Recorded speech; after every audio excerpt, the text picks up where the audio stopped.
এখানে সবচেয়ে গুরুত্বপূর্ণ বিষয় হচ্ছে বিভিন্ন পাথর কোয়ারি সম্পর্কে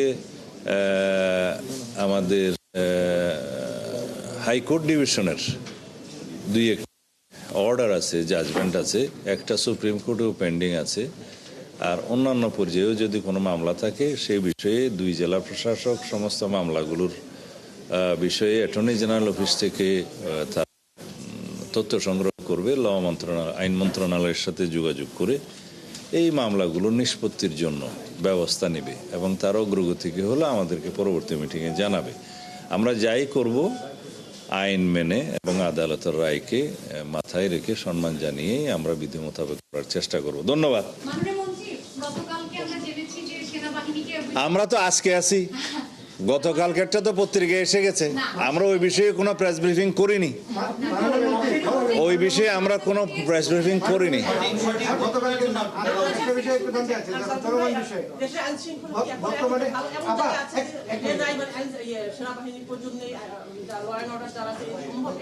আমরা ওই বিষয়ে কালকে কোনো প্রেস ব্রিফিং করিনি, তারপরেও দুই একটা পত্রিকায় যেগুলো নিউজ এসছে আমি দেখছি, যেমন আমার দেশে বোধহয় একটা নিউজ এসছে। আমাদের একটা সরকারি পর্যায়ে নীতিগত সিদ্ধান্ত হয়েছে যে আমরা অনির্দিষ্টকালের জন্য সেনাবাহিনীকে মাঠে আইনশৃঙ্খলা পরিস্থিতি নিয়ন্ত্রণের কাজে রাখতে পারবো না।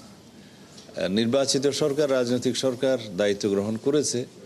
আমরা পুলিশ বাহিনীকে একটা সুশৃঙ্খল অবস্থায় ফেরত নিয়ে আসতে পেরেছি বলে আমাদের এখন বিশ্বাস জন্মেছে, জনমনেও বিশ্বাস জন্মেছে। তো সেই অবস্থায় আমরা পর্যায়ক্রমে মাঠ থেকে সেনাবাহিনী, এই কথা সত্য, তবে সেটা আমরা কিভাবে করব সেটা পুলিশ এবং সেনাবাহিনী এবং অন্যান্য সংস্থাগুলো বসে তারা পর্যায়ক্রমে সে ব্যবস্থাটা নেবে। সচিবালয়ে স্বরাষ্ট্রমন্ত্রীর ব্রিফিংয়ে এতক্ষণ সরাসরি যুক্ত ছিলাম আমরা।